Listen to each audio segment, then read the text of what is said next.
Caríssimo telespectador da Rede Século XXI, muito obrigado pela sua audiência. Mais uma vez aqui nos encontramos para dar continuidade à nossa longa catequese sobre a terceira grande parte do Catecismo da Igreja Católica, sobre o agir do homem à luz do Espírito. O agir do homem renovado pela graça de Deus. Bom mestre, que devo fazer para ganhar a vida eterna? É a grande pergunta que subjaz nesta terceira grande parte do Catecismo da Igreja Católica, pergunta formulada por um jovem anônimo que queria saber de Jesus o que fazer para se salvar.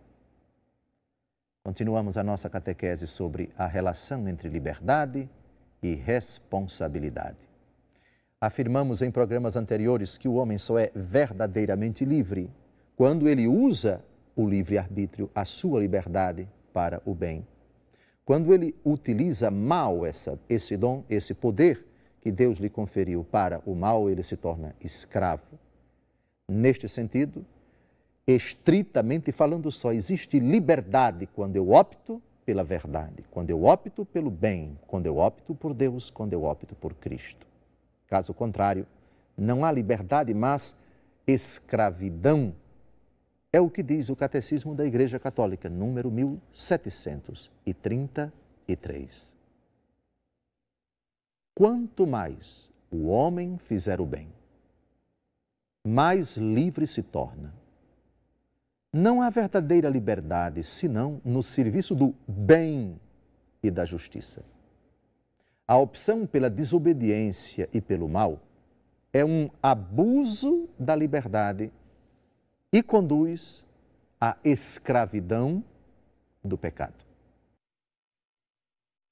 Num dos programas anteriores, refletindo sobre esse argumento, eu citava uma frase de Jesus no capítulo 8 de São João, precisamente no versículo 32.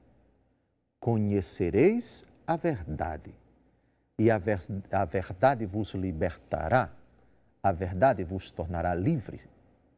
Ora, quando eu opto no uso deste poder, desta faculdade, da liberdade, pela mentira, eu não me torno livre, eu me torno escravo. Eu abuso da liberdade, ou de outra forma, eu uso mal a liberdade. No momento em que a minha decisão se inclina, apreende, acolhe, deseja, perpetra o mal, eu me torno escravo desta realidade humana, ou satânica, se for o caso. Por isso, essa distinção é muito importante na nossa vida. Liberdade, liberdade plena, abuso de liberdade, caricatura de liberdade, se quisermos. Também essa outra expressão. Liberdade plena, liberdade bem exercitada, liberdade bem efetivada é quando eu opto pelo bem. E à medida em que eu reitero este reto uso da liberdade pelo bem e pela justiça, cada vez que o faço, eu me torno mais livre.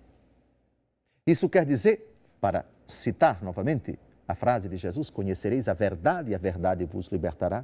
Cada vez que eu procuro a verdade, que é Cristo, diga-se de passagem, e eu a apreendo, e eu a procuro, e eu a encontro, e eu a pratico, e eu a contemplo, e eu me deleito nela, mais livre eu me torno.